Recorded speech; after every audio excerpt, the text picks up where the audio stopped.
नमस्कार दोस्तों। मुद्दा आज दिल्ली का।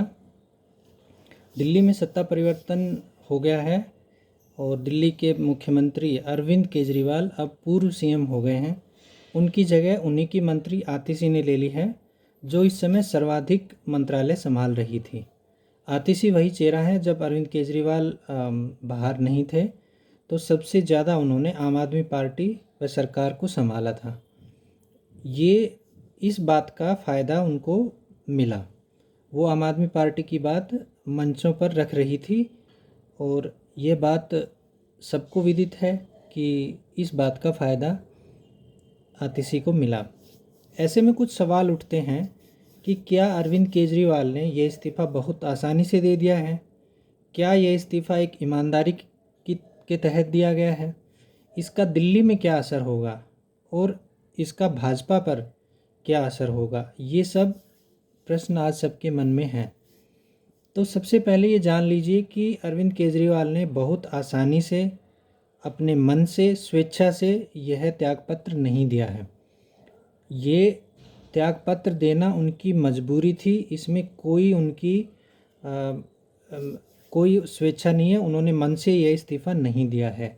ना ही इसके पीछे उनका कोई ईमानदार चेहरा है, ना कोई राजनीति में सुचिता है। पूरी विशुद्ध मजबूरी के तहत ये इस्तीफ़ा अरविंद केजरीवाल ने दिया है। आप याद कीजिए कि जिस समय अरविंद केजरीवाल को गिरफ्तार किया था तो वो एक बात कहते थे बार बार कि मैं जेल से सरकार चलाऊंगा, चाहे कुछ हो जाए, इस्तीफ़ा नहीं दूंगा। तो आज ऐसा क्या हो गया कि वो त्याग की मूर्ति बनते हुए अपने पद से इस्तीफ़ा दे रहे हैं? ये पूरी तरह से सुप्रीम कोर्ट का डंडा है। सुप्रीम कोर्ट ने दो बातें स्पष्ट की। हालांकि उनको बेल दी सुप्रीम कोर्ट ने, लेकिन दो बातें पूरी तरह से स्पष्ट की कि ये घोटाला हुआ है और अरविंद केजरीवाल की इसमें संलिप्तता है या नहीं, ये ट्रायल कोर्ट डिसाइड करेगा। लेकिन घोटाला निश्चित रूप से हुआ है और प्रथम दृष्टया जो सबूत हैं उसमें कहीं ना कहीं कोर्ट को संदेह जरूर है। इसलिए कोर्ट ने कुछ इसमें आपत्तियां भी लगाई, कुछ प्रतिबंध अरविंद केजरीवाल पर लगाए। हालांकि उनको जमानत दी, लेकिन कुछ कड़ी शर्तों के साथ। क्या हैं ये कड़ी शर्तें? आप मुख्यमंत्री ऑफिस नहीं जा सकते, आप सचिवालय नहीं जा सकते, आप किसी फाइल पर साइन नहीं कर सकते। तो इन शर्तों का मतलब ये है कि अरविंद केजरीवाल दिल्ली के मुख्यमंत्री नहीं रह जाएंगे, वो एक सामान्य विधायक की तरह ही रहेंगे। ऐसा कोर्ट ने इसलिए किया कि वो गवाहों, सबूतों और साक्ष्यों के साथ कोई छेड़खानी ना कर सकें।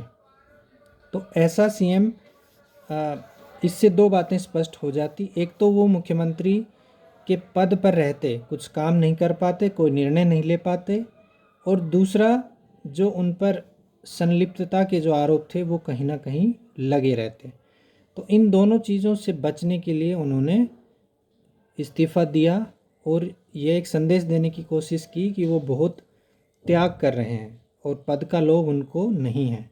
जबकि यही अरविंद केजरीवाल 2-3 महीने पहले कह रहे थे कि चाहे कुछ हो जाए मैं कुर्सी नहीं छोड़ूंगा।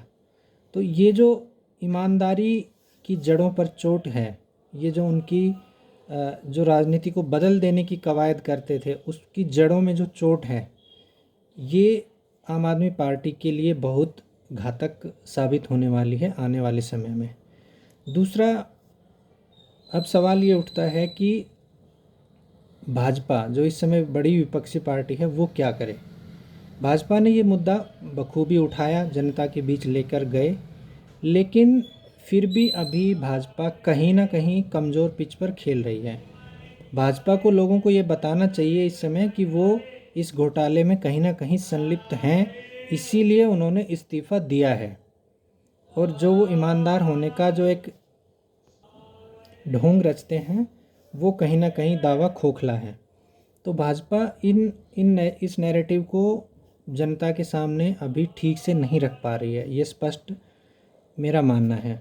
दूसरा, भाजपा इतने समय से जब ये शराब घोटाला सामने आया है तब से कोई बड़ा नेता, कोई बड़ा चेहरा दिल्ली में नहीं खड़ा कर पा रहे हैं, जबकि अरविंद केजरीवाल उसमें आरोपित होने के बावजूद भी आज ये कह रहे हैं कि हम जनता के बीच जाएंगे और चुनाव का सामना करेंगे। वो एक बात और कह रहे हैं कि हम अपनी ईमानदारी को जनता से उसका सबूत लेंगे। और वो सबूत कैसे लेंगे? जीत के माध्यम से। मतलब उनका दावा है कि वो चुनाव में जाएंगे और जीत जाएंगे। तो ये उनका कॉन्फिडेंस है। इस नैरेटिव में भाजपा कहीं ना कहीं पिछड़ती नज़र आ रही है, क्योंकि भाजपा लगभग इस मामले में बैकफुट पर खेल रही है, जबकि उसे फ्रंट फुट पर होना चाहिए। और वह जनता को अभी ठीक से ये समझा पाने में कामयाब नहीं हुई है कि ये घोटाला है और ईमानदारी का जो दावा है आम आदमी पार्टी का, वह खोखला है।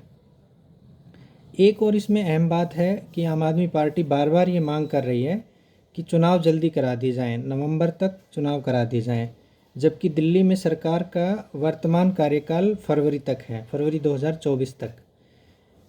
कानून के जानकारों का मानना है कि अगर सरकार को चुनाव करवाना है समय से पहले, तो विधानसभा भंग करने की सिफारिश एलजी को भेजनी पड़ेगी। ये काम आम आदमी पार्टी बिल्कुल नहीं कर रही है कि विधानसभा को भंग करे या उसकी सिफारिश एलजी को भेजे। इसके पीछे क्या तर्क दिया जा रहा है? इसके पीछे का तर्क ये है कि अगर आम आदमी पार्टी विधानसभा भंग कर देगी तो उसके नेतृत्व में फिर चुनाव नहीं हो पाएगा और वो राज्य की मशीनरी का उपयोग कहें या सदुपयोग कहें या दुरुपयोग कहें, वो नहीं कर पाएगी।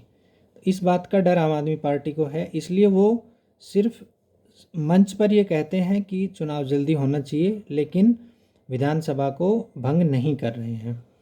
तो इस समय आप कह सकते हैं कि जो आम आदमी पार्टी एक विचारधारा के तहत उभरी, राजनीति को बदलने के लिए जो दावा करते थे, राजनीति में ईमानदारी का जो दावा करते थे, वो दावे अब खोखले साबित हो रहे हैं।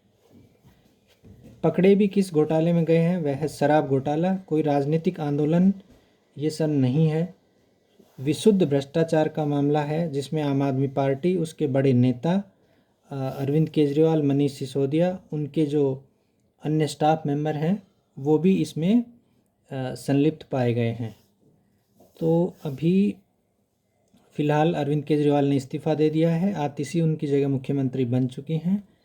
और अरविंद केजरीवाल ने यह भी कहा है कि वो जल्दी ही मुख्यमंत्री आवास खाली कर देंगे। धन्यवाद।